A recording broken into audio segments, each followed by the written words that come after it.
A guy I know spent just under $2,000 on a brand new Garmin EcoMap Ultra last spring. He mounted it clean on the transom of his bay boat and ran it all season without a single problem. Then one morning he connected to Active Captain to grab the latest firmware update, and within an hour his unit was completely frozen. Black screen. It would not cycle. It would not reset.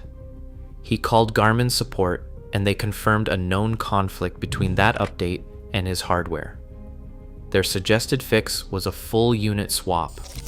His warranty had expired 4 months earlier. The out-of-pocket cost to get back on the water was over $1,000. He paid it because he had no choice. I spent the past month going deep on this, reading forums, service bulletins, teardown threads, and official support pages for Garmin, Lowrance, and Humminbird. What I found is not a streak of bad luck. It is a pattern so consistent across all three brands that once you lay it out clearly, it stops looking like negligence and starts looking like a plan. Here is exactly how the fish finder industry is set up to keep your money moving in one direction, away from you. Every major fish finder brand pushes firmware updates over the air. The pitch is always the same: bug fixes, performance improvements, and new features. And sometimes that is genuinely true. But documented across every major product line is a repeating history of updates that damage perfectly working hardware. Lowrance pushed firmware version 23.3 to the HDS Live series in 2024. Owners running the TM150M and B150M transducers started reporting significant sonar performance loss immediately after the update. This was confirmed on the BBC board's forums by multiple owners and independently corroborated by other users internationally. Lowrance support acknowledged that a patch would follow. But here is the part that actually matters. Lowrance HDS Live and HDS Pro units do not allow firmware rollbacks. Once an update lands on your unit, you cannot undo it. You are left with whatever state they push to you, broken or not, until they decide to fix it. Garmin runs the same playbook.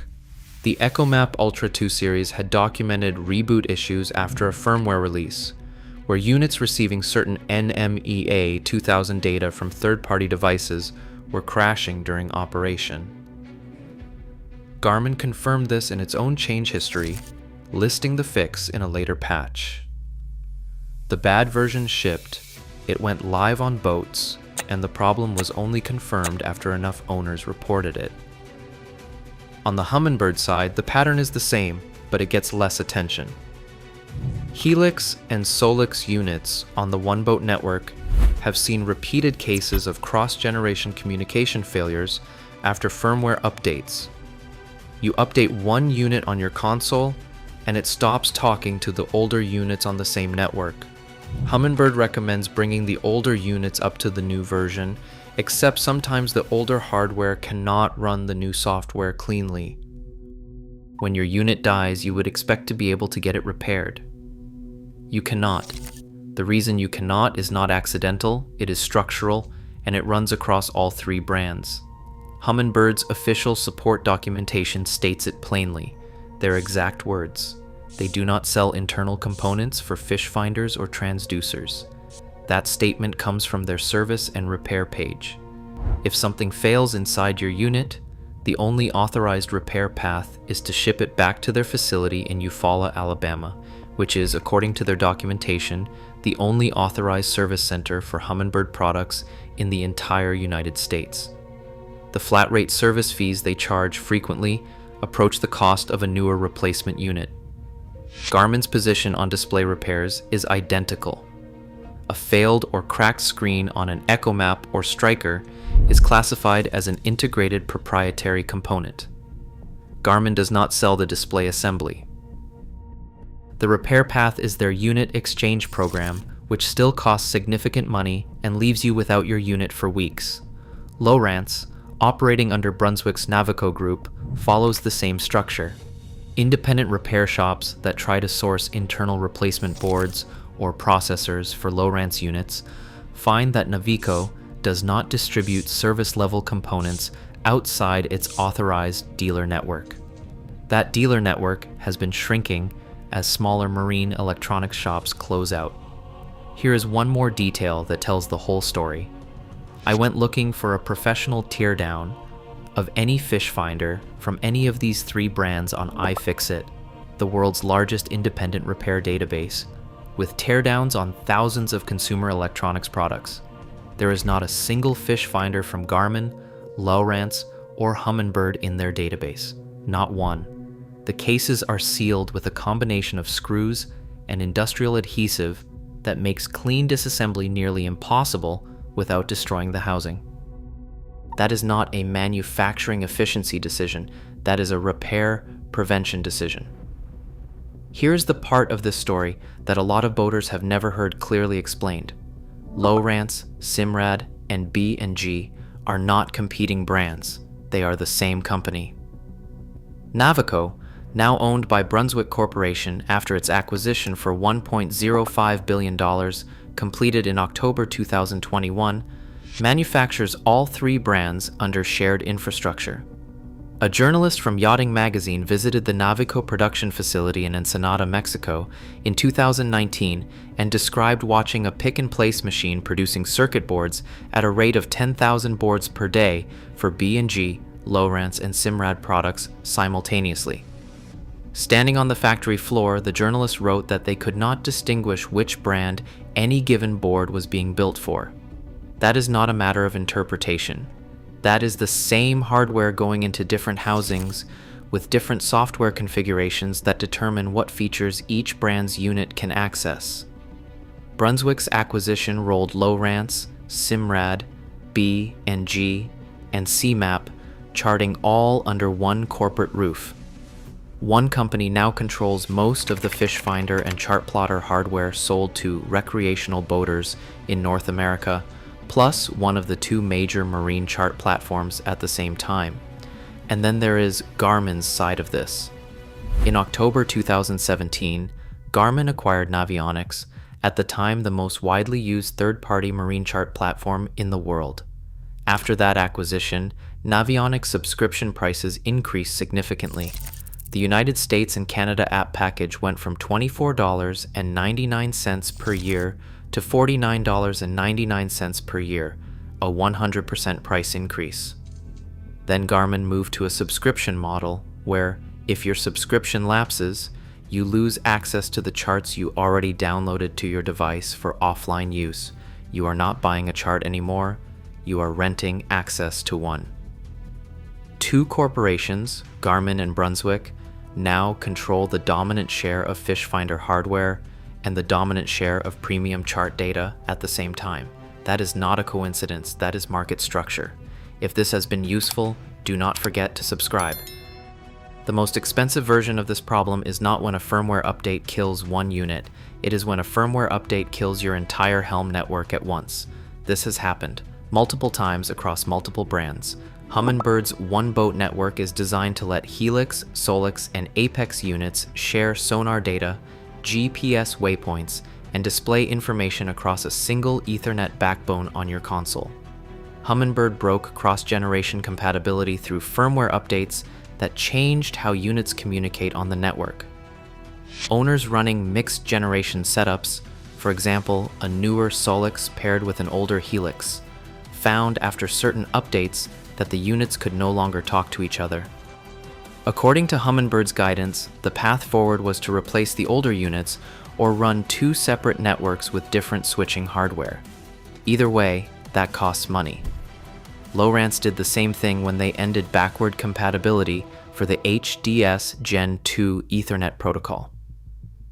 Owners who had built complete helm setups over multiple seasons, for example dual displays, a radar dome, and an autopilot module all networked together, found that updating one unit to current software broke communication with everything else on the network that was still running legacy firmware.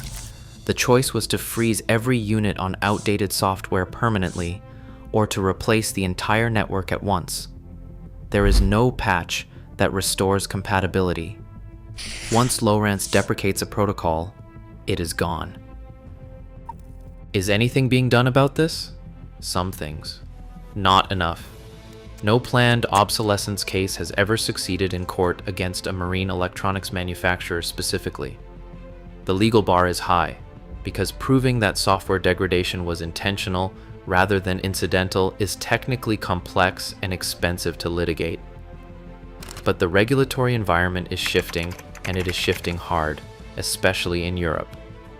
France enacted Law No. 2015-992 in August 2015, the first law in the world to formally define and criminalize planned obsolescence as a criminal offense. Under that law, manufacturers who deliberately shorten a product's lifespan face up to 2 years in prison and fines of up to 300,000 euros, or as high as 5% of average annual revenue in the most serious cases. Marine electronics sold in the French market are not exempt from that law. The European Union went further in 2024. European Union Regulation 2024-1781, the Eco-Design for Sustainable Products Regulation, specifically addresses products that become prematurely obsolete through design choices, including software updates that degrade hardware performance. Manufacturers selling into the European Union market will be required to demonstrate that updates serve genuine functional purposes, not just hardware replacement cycles. That regulation has teeth, and its framework is now influencing policy discussions in countries outside the European Union. I am not going to leave you without real options, because there are some. OpenCPN is a legitimate, fully functional alternative for chart plotting and navigation. It has been in active development since 2009, and it runs on Windows, Mac, Linux, and Raspberry Pi hardware. It pulls chart data directly from NOAA and official hydrographic offices at no cost. US coastal charts are free. A complete working setup, Raspberry Pi 4, a GPS puck, a waterproof touch display, and an AIS receiver runs somewhere between $250 and $400 depending on what you source. For fish finding, I will be honest with you, there is no open source alternative that competes with commercial sonar. Chirp sonar, mega imaging, and side scan technology require custom transducer hardware and proprietary signal processing that hobby builds cannot replicate right now. A $200 Garmin Striker will outperform any do-it-yourself sonar on the market today. If you are fishing, you are still inside the commercial ecosystem for the sonar side. What you can control is how you interact with it. Turn off automatic firmware updates. Only update manually after reading the full patch notes and after giving the boating forums at least 2 or 3 weeks to surface problems with that version. Never update during tournament season or before a trip you cannot reschedule. Before every update, document your current firmware version so you know exactly what you are rolling back from if something breaks. And take seriously the question of whether the feature being offered in that update is actually worth the risk of breaking what is already working. The sonar keeps you locked in. That is not an accident. That is the entire strategy. They know you need it. They know you cannot build your own. So the cases stay sealed, the parts stay unavailable, the updates keep pushing, and the network compatibility keeps getting deprecated on a cycle that makes replacement feel inevitable. The firmware is the real product. The fish finder is just how they get it onto your boat, and the one you are going to buy next is already being designed to end up in the same place as the one you are replacing right now.